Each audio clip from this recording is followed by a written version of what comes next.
Um, Now I would like to introduce our keynote speaker, Gregory Harrington. Mr. Harrington was born and raised in Tickfaw, Louisiana. He graduated from Jackson State University with a bachelor's degree in computer sciences in 1997. He was initiated in Alpha Phi Alpha Fraternity Incorporated on November 20th, 1999 at 8:20 p.m. to Gamma Eta Lambda Chapter Austin alumni, where he has served in many leadership positions. He is also the father of two daughters, Amaya Terrell Harrington and Madison Simone Harrington. He currently works at Dell Technologies for almost 12 years, where he currently is a channel account manager. He has led the Black Professional Alliance as the president and recent transition to the president emeritus. And he has led the National Honor Society of Black Engineers Austin Alumni 2011 chapter, as well as regional leadership roles. He has won a number of awards, with one being the 2011 Leadership Austin Ascendant Award recipient. He is a member of the 2006 class of Leadership Austin's Essential Class. The Ascending Awards was mainly awarded for his great work as the Back to School Parade, which he founded in 2008, where the mission is to celebrate the education and the return to school in the form of parade, and is used as the proceedings to purchase school supplies for those who are in need. His gift for public speaking started as a young man and has continued to thrive as a motivational speaker and master of ceremonies. So without further ado, I'd like to welcome Mr. Gregory Harrington. Thank you so much. I appreciate it. What's up, everybody? How y'all doing? Y'all good? Where my graduation? Hey, I know y'all got y'all phone out, so it's okay to go live with me. Is that okay? We gonna go live today? Okay, y'all see me on the big screen? Mama, I've made it. Mama, I made it. I want y'all to say it with me. Mama, I made it. Mama, I made it. That's what I'm talking about. Now, don't get it twisted. I'm going live the whole time I speak. So I'm going to pass this to her so she can make sure it's good. So that's awesome, man. So let me give you all a little story. So whenever I got this notice, it was the weekend after my sister's graduation. She was turning 50. And it was the first Sunday of this month. I got the invitation while I was out of office attending her graduation. And this is her second master's degree. So an awesome event. So we're there. We traveled from Texas. She lives in Huntsville, Alabama. And we're there. We're supporting my sister, both for her 50th birthday and, of course, this huge milestone of her third degree, a Bachelor of Computer Science. She already had a Master of Computer Science. And now that she's turning 50, she actually has her MBA. And to my left and to my right were the whole row of people going to sleep. So guess what my number one goal is today? Not put y'all to sleep. So that's what I'm going to do today. Is that cool? And I want to make sure none of y'all go to sleep. It's cool for y'all to pull y'all phones out. I know in class you haven't been able to, but y'all done now. Y'all done now. Isn't that awesome? I want to give a big shout out to all the people who decorated the top of their caps. Everybody that decorated caps, stand up. Stand up real quick. Everybody that decorated y'all caps. Y'all, cameramen, can y'all zoom into these? Nobody, people overlook those. People overlook those, but I don't. You all may be seated except this gentleman right here in the front row. Yeah, you stand up. Everybody else sit down. Everybody else sit down. Cameraman, can you zoom into the back of his hat? Please zoom into the back of his hat. Now that says New England 3, Atlanta 28. That's a whole sermon. That's a whole sermon. The race is not given to the swift or the strong, but to he who endures to the end.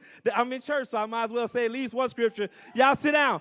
The game didn't end that way. New England won. They won for real, for real.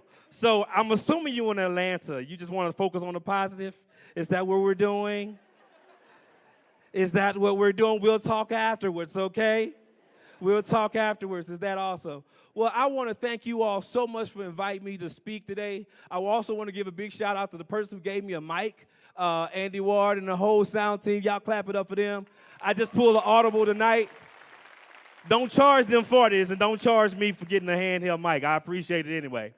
So, but at the end of the day, I want to just give you all a few nuggets, and I'm going to sit down because I know I'm standing between you and something that you've been trying to do for the last 18 years. You've been wanting to get to this milestone. I commend you in such a great way. Never, ever take what you all are doing for granted.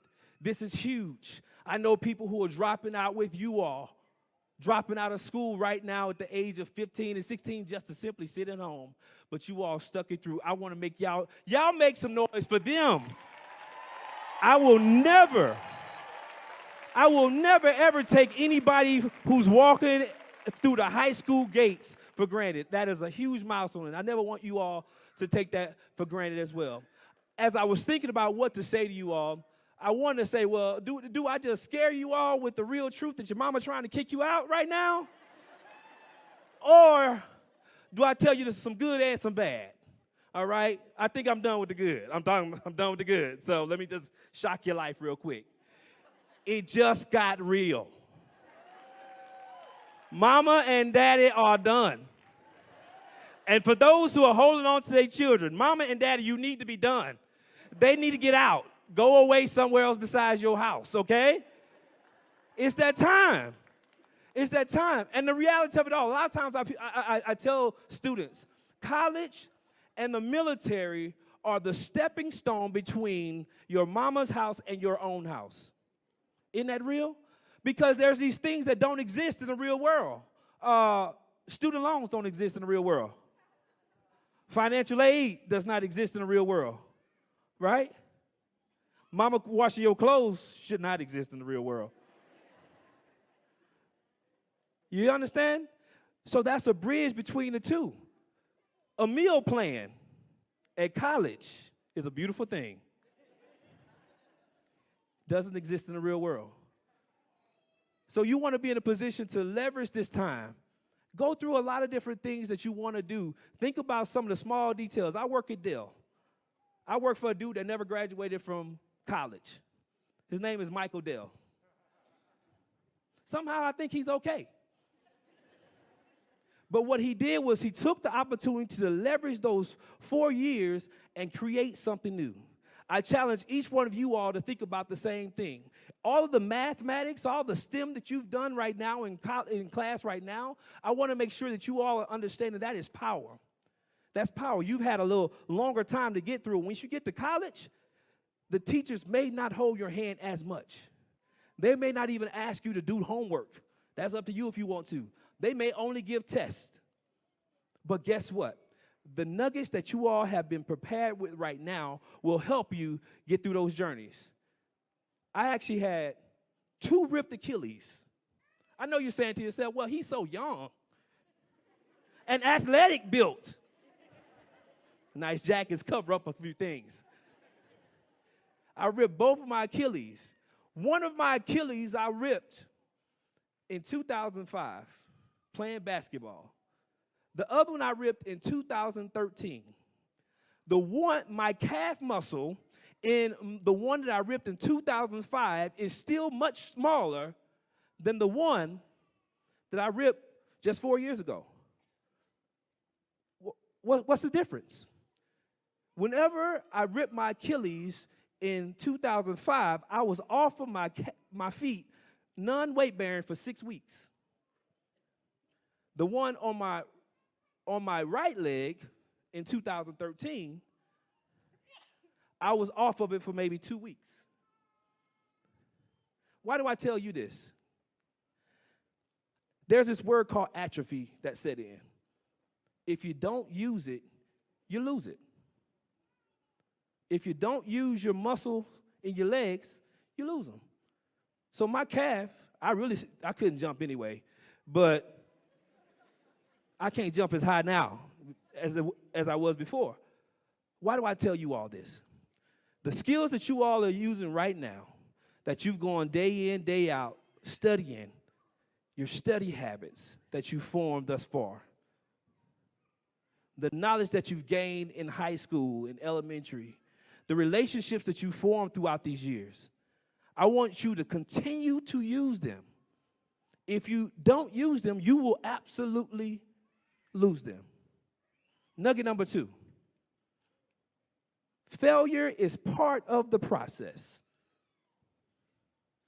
Failure is part of the process. I want everybody to say, oh, that sounds beautiful. Guess what you just did? You just kissed failure right in the mouth. I want you to love it. The reality of it all is I'm a computer science engineer, software engineer, right? My biggest fun thing to do is test the code that I write.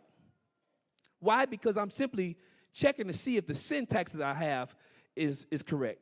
Checking to make sure all of the values, all the variables that I thought should work are right.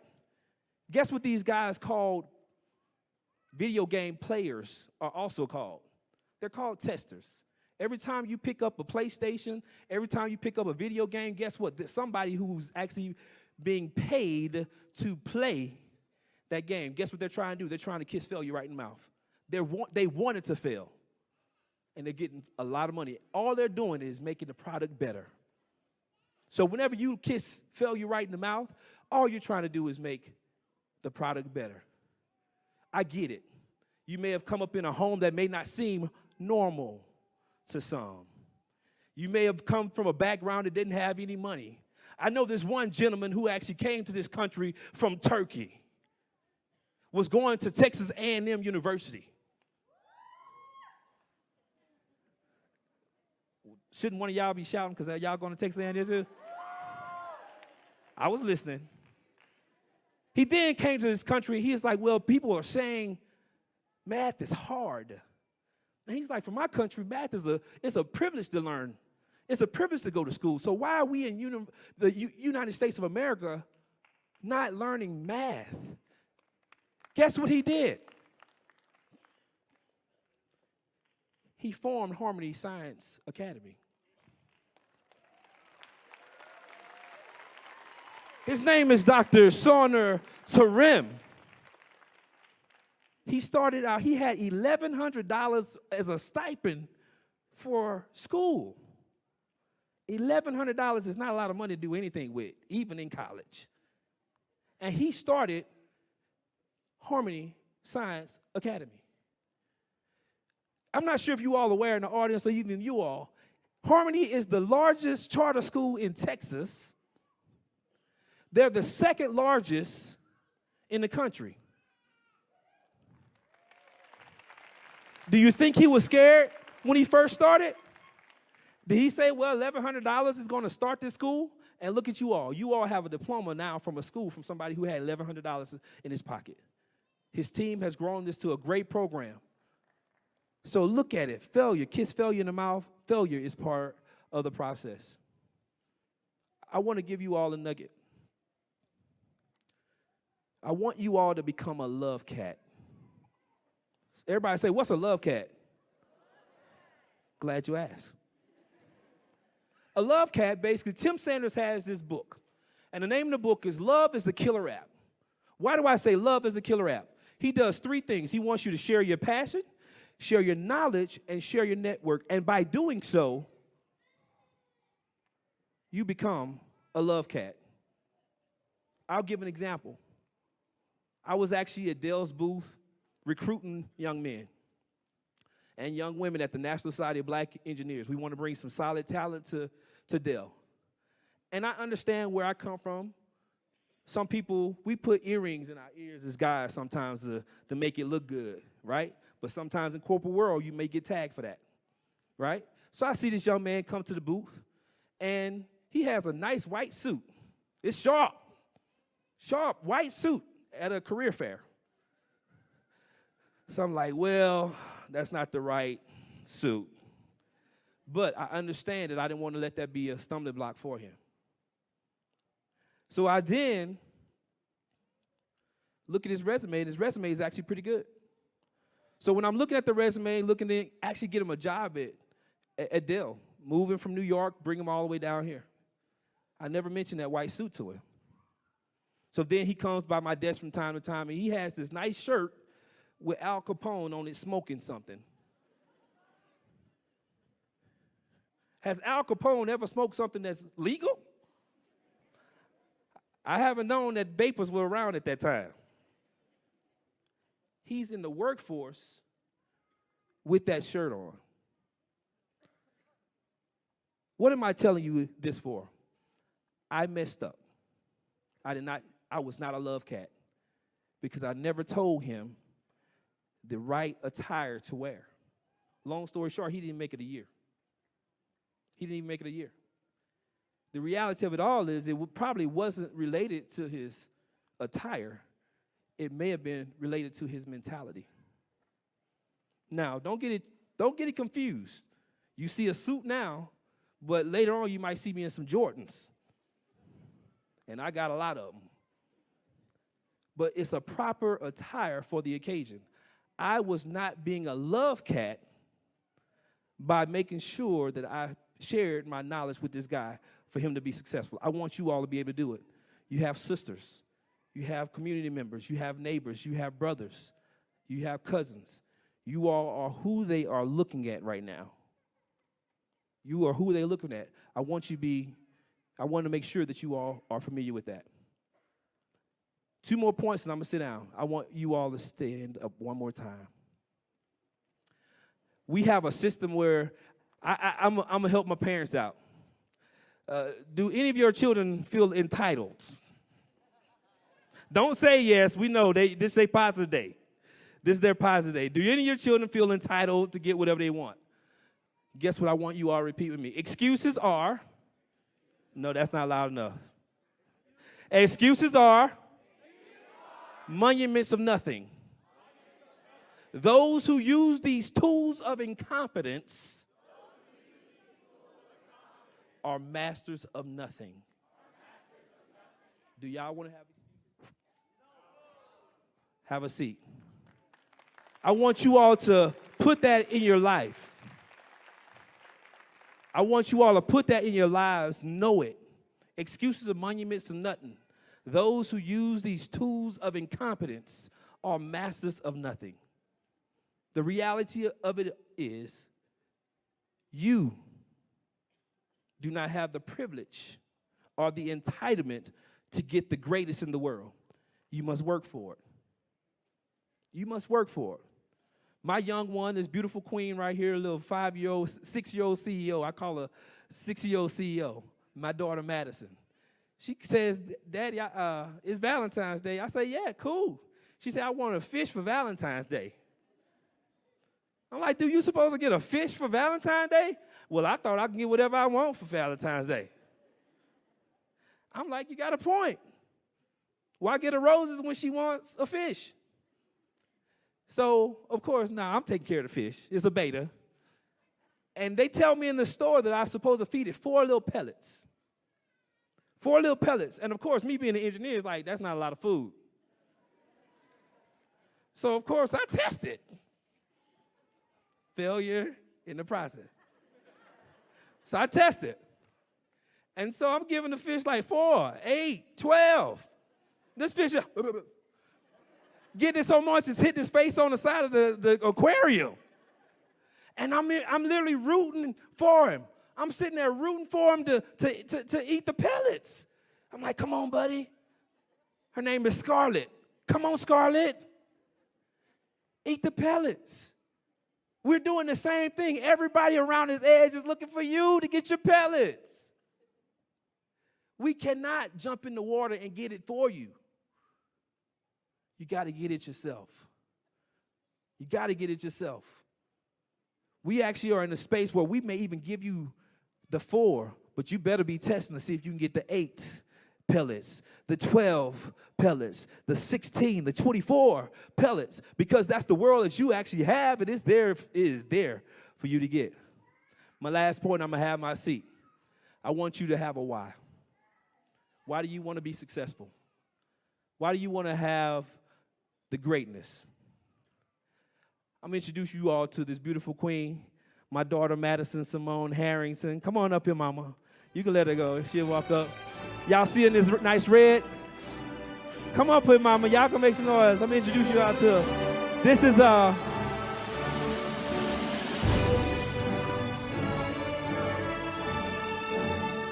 told y'all I wasn't going to make y'all go to sleep. Ain't she just as cute? This is my mama. This is what a 6-year-old CEO looks like. She just graduated 2 days ago from Harmony Kindergarten. So when I tell y'all that there are people who are looking to do what you are doing, I ain't playing. What the grammar teachers, I know I'm gonna get slapped afterwards.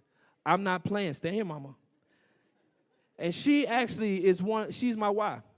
If you don't have a why big enough to make you cry, change it. You feel me? If you don't have a why big enough to make you cry, change it. At the end of the day, you're going to lead a life. You're going to have this tombstone put above your head. I really want you to be thinking about that right now. What do you want people to say? Do you want people to say that you love the right way? Were you a love cat? Were you a good example to the young people? Were you a good example to the older people? Did you live every waking moment to support your why? Thank you all so much. I congratulate you.